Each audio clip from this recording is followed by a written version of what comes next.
నేత అడప మహేష్ సజీవ దహనమయ్యాడు. మాట్లాడుకుందామని పిలిచి పెట్రోల్ పోసి నిప్పంటించాడు ఓ రౌడీ షీటర్. కోటిలింగాల సమీపంలో ఈ దారుణ ఘటన చోటు చేసుకుంది. కాంగ్రెస్ పార్టీ సోషల్ మీడియా ఇన్ఛార్జిగా పనిచేస్తున్నారు ప్రస్తుతం మహేష్. అయితే 2 రోజుల క్రితం మాట్లాడుకుందామని మహేష్ని నిర్మానుష్య ప్రాంతానికి పిలిచాడు ఓ రౌడీ షీటర్. అయితే ఎమ్మెల్యేకి ఏం చెప్పావు? ఇది ఆయన పెట్టుకున్న తగాదా. ఎవరు? ఆ రౌడీ షీటర్ ఈ మహేష్తో పెట్టుకున్న తగాదా. ఎమ్మెల్యేకి ఏమని చెప్పావని చెప్పి మహేష్ నిలదీసి తనపై తప్పుడు ప్రచారం చేస్తున్నాడంటూ దాడికి దిగాడు ఆ రౌడీ షీటర్. అయితే ఇద్దరి మధ్య తీవ్ర వాగ్వాదం నెలకొంది. దీంతో కోపంలో మహేష్ ఒంటిపై పెట్రోల్ పోసి నిప్పంటించాడు ఆ రౌడీ షీటర్ కుమార్. ప్రస్తుతానికి తీవ్రంగా గాయాలైపోయి అంటే అక్కడి నుంచి ఆ ఒంటిపై నిప్పుతో కూడా త్వరగా ఇంటికి వచ్చి కుటుంబ సభ్యులకి అండ్ స్థానికులకి ఈ విషయాన్ని చేరవేశాడు. పలానా కుమార్ అనే వ్యక్తి నాపై దాడి చేశారనే విషయాన్ని మహేష్ ఇంటి దగ్గర చేరవేసిన తర్వాత వెంటనే హుటాహుటిన ఎంజీఎంకి తరలించారు. ఎంజీఎంలో బేసిక్ ట్రీట్మెంట్ తీసుకున్నారు. వెంటనే హైదరాబాద్ తరలిస్తున్న సమయంలో మార్గ మధ్యలోనే మహేష్ స్పాట్లోనే చనిపోయారు. అక్కడ జరిగినటువంటి ఆ ట్రావెలింగ్ సమయంలోనే చనిపోయారు ఆయన. అయితే కుమార్ గతంలో ఓ కేసులో కూడా కన్విక్ట్గా ఆయన వెళ్ళిపోయి జైలు శిక్ష అనుభవిస్తూనే పేరోల్ మీద బయటకు వచ్చాడంట. పేరోల్ మీద బయటకు వచ్చిన వెంటనే ఆయన ఈ దుర్మార్గానికి పాల్పడ్డాడు.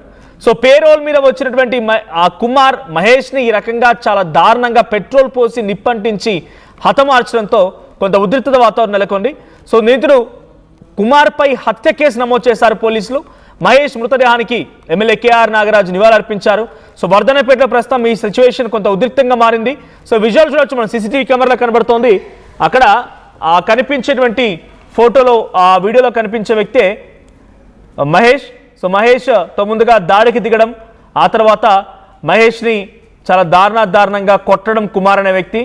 అక్కడి నుంచి ఆయన పైన పెట్రోల్ పోసి నిప్పంటించడం. సో మహేష్ కూడా తన ఒంటిపై కాలుతున్న దుస్తులతోనే నివాసానికి చేరుకున్నాడు. అక్కడికి చేరుకొని స్థానికులకు ఇన్ఫర్మేషన్ని పాస్ చేశాడు. ఇలా జరిగింది, ఇది సంఘటన అని చెప్పి. అలా ఆ దాడి చేశారని అక్కడి నుంచి 2 నిందితులు పరారైపోయారు. ఇక్కడ కుమార్తో పాటుగా మరో నిందితుడు కూడా దీంట్లో పాల్గొన్నట్టు తెలుస్తోంది. సో వెంటనే మహేష్ ఇంటికి రాగానే ఎంజీఎం ఆసుపత్రి తరలించారు. అక్కడి నుంచి హైదరాబాద్ తరలిస్తుండగా చనిపోయాడు. So Congress party social media incharge ఆయన. ఇటు కుమార్ అనే వ్యక్తి కూడా అదే పార్టీలో కొన్ని రోజుల పాటుగా పనిచేసి ఈ మధ్యకాలంలో ఒక కేసు విషయంలో జైలుకు వెళ్లారు.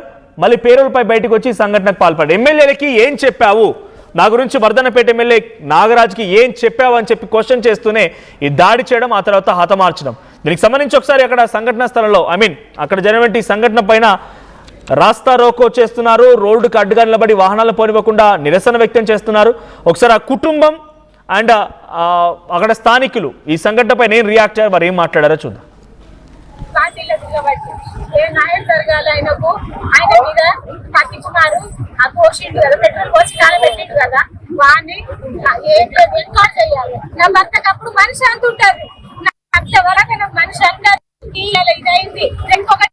ఇంత సీనియర్ నాయకుడు, ఇది అధికార పార్టీది తెలియదా? భర్త చచ్చిపోయే ముందట కూడా కోరుకున్నాడు ఇదే ముచ్చట. నా భార్య నా పిల్లగాడు ఉన్నాడు, నేనేం సంపాదించింది ఏం లేదు, సంపాదించుకున్నాను బస్సులు అన్ని పార్టీ పెట్టిన పార్టీ తిరిగిండు, ఏం లేదు 30 సంవత్సరాలు అవుతుంది సీనియర్ ఆయన అని ఎన్కౌంటర్. నాకు అప్పుడు మనిషి అంటుంటారని అన్నాడు. అని ఇంటర్నాలు ఇప్పటికి పాతికెళ్ళినప్పుడు అరే ఇంటర్నా వల్ల ఇంకో ఆయన చనిపోయారు. వారి ఈ ముఖం పెట్టుకొని వస్తారు. మా డాడీ 25 సంవత్సరాల నుండి ఒకటే పార్టీ, ఏం ఇల్లు లేదు, స్థలం లేదు, వారు తాకేడు పెట్టారు.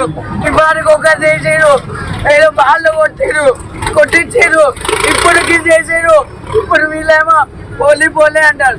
మాకు సిపి కావాలి, లేకుంటే ఈయన్నే పిట్టోలు పోసుకుని సత్తని కన్నే. మా డాడీ 25 సంవత్సరాల నుండి కష్టపడతారు. సీనియర్ గుర్తించారా? పోలీసులు కాదా? సిపి ఎందుకు అత్తలేరు, దేనికి అత్తలేరు? మరి ఏమన్నా పెద్ద ఆలోచిస్తారా? వాళ్ళు తీర్మానంలో పళ్ళన్న పేరు పెట్టుకొని ఇక్కడ నడిపిస్తారు. ఆయనేమో అక్కడ ఉంటాడు. ఏంటి అది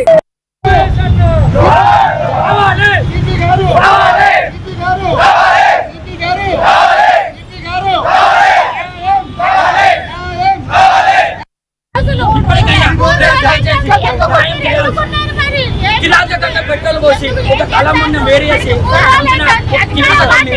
సమాజంలో జనాలు భయభ్రాంతులకు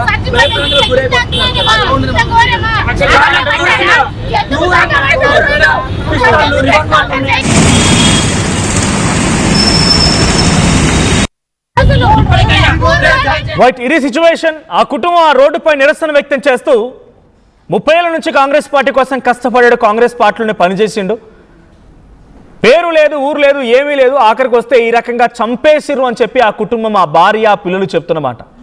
ఆ కుమారుడు ఏకంగా వాడిని శిక్షించకపోతే నేను సైతం పెట్రోల్ పోసుకొని చచ్చిపోతానని మాట్లాడుతున్నాడంటే ఎంతటి ఆగ్రహం, ఆవేదన వాళ్ళ కుటుంబంలో ఉందో అర్థమవుతోంది. సో ప్రస్తుతానికి ఆ కుమారుని నిందితుడు మాత్రం పరారులో ఉన్నట్టు తెలుస్తోంది. దీని మరిన్ని అప్డేట్స్ ప్రతినిధి వెంకటరత్నం అందిస్తారు. వెంకటరత్నం, సో ఏంటి ఇద్దరు చూస్తుంటే కాంగ్రెస్ పార్టీలో పనిచేస్తున్నట్టుగా ఉంది. నిందితుడేమో గతంలో కేసులో కన్విక్ట్గా మారి ఆయన జైలుకు వెళ్ళి బయటికి వచ్చాడు పేరోల్ కింద. వచ్చి రాగానే అసలు మహేష్తో ఎందుకు ఈ గొడవ, మహేష్ని హతమార్చిన కారణం ఏంటి? ఇది ముందుగా వేసుకున్న స్కెచ్ అయినా దీని వెనక ఇంకెవరైనా ఉన్నారా? ఓకే, ప్రస్తుతానికి ఇక్కడ జరుగుతున్నటువంటి పరిణామాలు చూస్తుంటే ఇక్కడ మహేష్ వాయిస్ చూసిన తర్వాత ఇక్కడ దాంట్లో స్పష్టంగా పేర్కొన్నాడు. ఇక్కడ పత్తి కుమార్ అనేటువంటి వ్యక్తి తనపై దాడి చేశారు, తనకి ఇంకో మిత్రుడు తన ఇక్కడికి ఫోన్ చేశారు, అయినా ఇది ఒక భయభ్రాంతులకు గురి చేసేటువంటి ప్రాంతం, తాను రాను అని చెప్పినప్పటికీ కూడా నేనున్నానన్నటువంటి ఒక కాన్ఫిడెంట్ ఇచ్చిన తర్వాత ఒక పథకం ప్రకారం ఇదంతా జరిగినట్టుగా మనకు స్పష్టంగా తెలుస్తుంది. దీనికి సంబంధించి కూడా ఇక్కడ ఏదైనా సమస్యలు ఉంటే పరిష్కరించుకోవాలి, కానీ ఇక పెట్రోల్ పోసి హత్యాయత్నం చేసేటువంటి ప్రయత్నాన్ని కూడా చాలా తీవ్రంగా పరిగణిస్తున్న నేపథ్యంలో వరంగల్లో ఒక్కసారి సంచలనం రేగింది.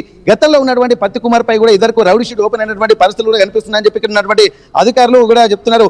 వరంగల్లో ఉన్నటువంటి పోలీసులు కూడా రౌడీ షీట్లు ఎవరైతున్నారో వాళ్ళందరినీ కూడా రోడ్డు మీద కొద్ది రోజుల క్రితమే తీసుకెళ్లి రౌడీ షీట్ నమోదైనటువంటి వాళ్ళందరి మీద కూడా ఇటువంటి చర్యలకు చేస్తే మాత్రం ఉపేక్షించేది అని చెప్పి కఠినమైనటువంటి హెచ్చరికలు చేసినప్పటికీ కూడా మళ్ళీ ఇట్లాంటి పరిస్థితి రావడం కూడా ఒక్కసారి సర్వత్రా చర్చనీయాంశమైంది. ఇక్కడ ఉన్నటువంటి మహేష్ ను పిలిపించి ఈ పత్తి కుమార్ అనేటువంటి వ్యక్తి తనపై ఎమ్మెల్యే గారికి ఏం చెప్పావు చెప్పమని చెప్పి ఒక బెదిరింపులకు గురి చేశాడు, ఏం చెప్పలేనటువంటి విషయంలో కొంతమందితో కూడా ఒక ఫిల్తీ లాంగ్వేజ్ తోటి మాట్లాడి కూడా తనని బెదిరింపులకు గురి చేసేటువంటి ప్రయత్నం చేసినట్టుగా మనకు ఆ వీడియోలో స్పష్టంగా తెలుస్తుంది. ప్రస్తుతానికి ఇక్కడ ఇద్దరు కూడా కాంగ్రెస్ పార్టీలోనే పనిచేస్తున్నప్పటికీ కూడా మరి ఎట్లాంటి విభేదాలు తలెత్తాయినటువంటి అంశాలు ఇక్కడ సర్వత్రా ఒక ఆసక్తి రేకెత్తున్నటువంటి పరిస్థితి. ప్రస్తుతానికి అయితే దీనిపై కూడా వెంటనే సంఘటన స్థలానికి తెలుసుకున్నటువంటి వర్ధనపేట ఎమ్మెల్యే గారు ఆ సంఘటన స్థలానికి ఆ తర్వాత ఎంజీఎంకు వెళ్లి పరామర్శించినటువంటి పరిస్థితి. అక్కడికి వెళ్ళిన తర్వాత మెరుగైన చికిత్స కోసం హైదరాబాద్ కు తరలిస్తుండగా మార్గ మధ్యలోనే తన విగతజీవిగా మారిపోవడానికి కూడా మనం గమనించాల్సినటువంటి అవసరం ఉంటుంది.